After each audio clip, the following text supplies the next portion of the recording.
You can sit in a room full of people, friends, coworkers, even family, and still feel slightly outside of it, like you're watching life happen instead of fully being part of it. You laugh when everyone laughs. You respond when people talk. But somewhere in the back of your mind, there's a quiet feeling. You're not really inside the circle. And what makes it confusing is this: nothing is obviously wrong. No one rejected you. No one pushed you away. Yet the feeling stays. So the real question becomes, why does your brain keep putting you in the role of an observer even when you're surrounded by people?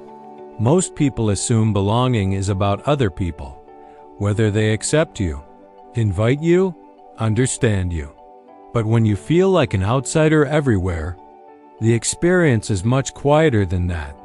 It shows up in small moments.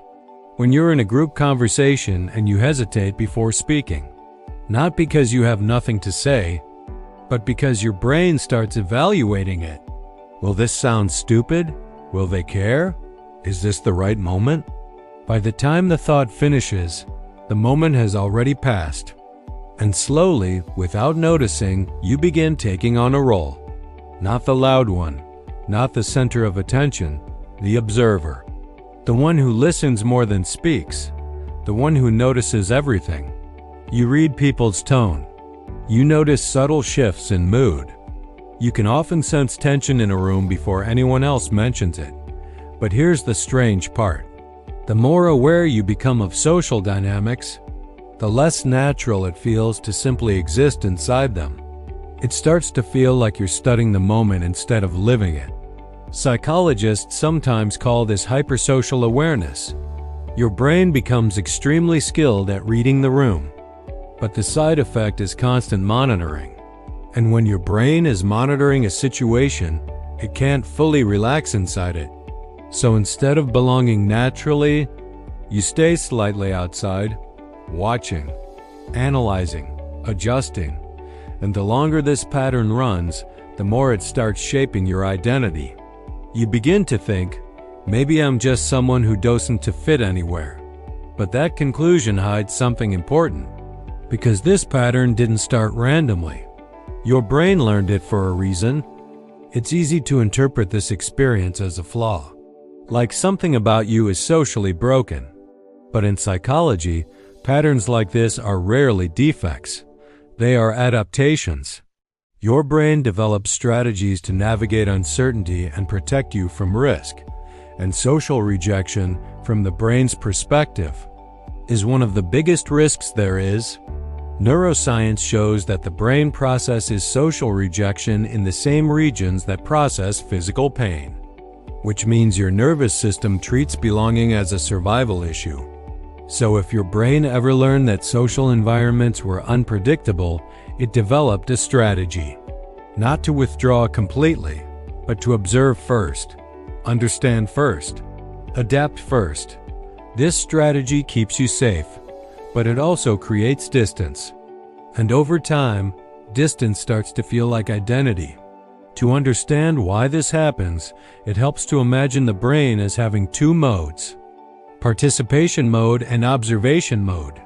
Participation mode is automatic. You speak without overthinking. You laugh easily. You react naturally. But observation mode is different. It activates when your brain senses uncertainty. Suddenly, your mind becomes a radar system, scanning, predicting, interpreting.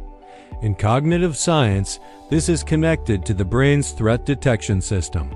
The amygdala constantly evaluates social signals, tone of voice, facial expressions, micro-reactions. If your brain learned early on that these signals matter a lot, it becomes extremely good at detecting them. But there's a trade-off. The more energy your brain spends analyzing the social environment, the less energy it spends participating in it. Think of it like a security guard at a concert. Everyone else is dancing, but the guard is watching the crowd. They're in the same room, but they're not having the same experience. And once your brain becomes used to that role, it starts defaulting to it automatically. which means even safe environments can trigger the same observer state. Not because you don't belong, but because your brain never fully switches off the radar, and this leads to a strange paradox.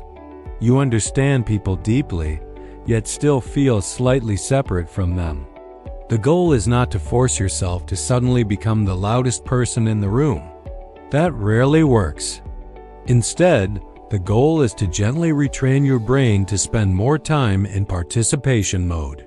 Here are a few ways psychology suggests doing that.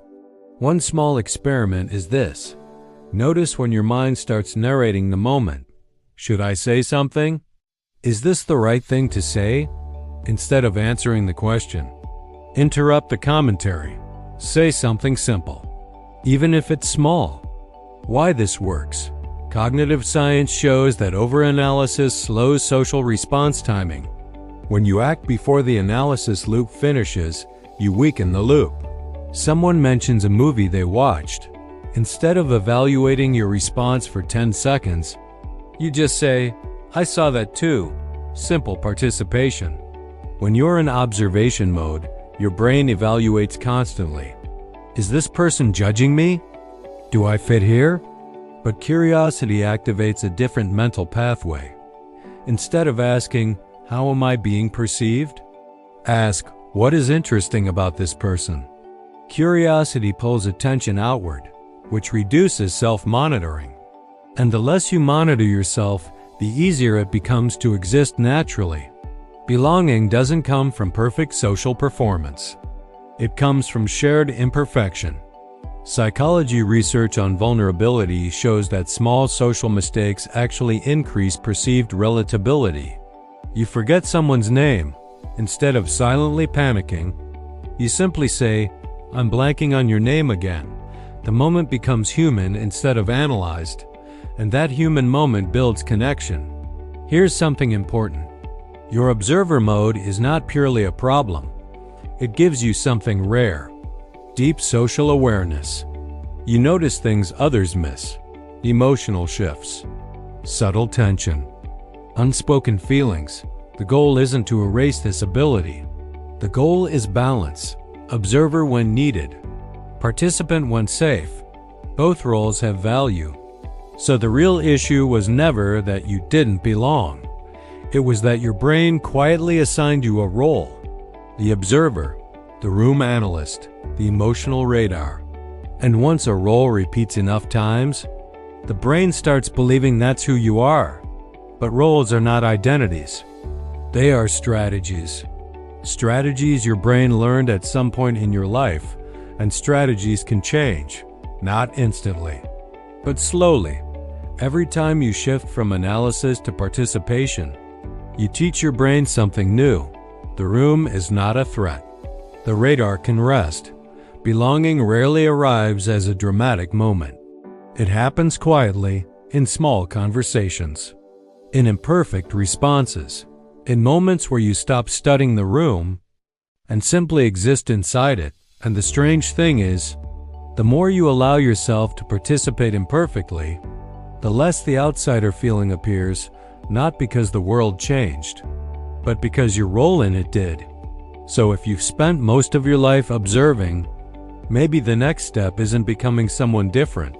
Maybe it asks just this: letting yourself step into the circle a little earlier than your mind thinks you should, and noticing what happens when you do.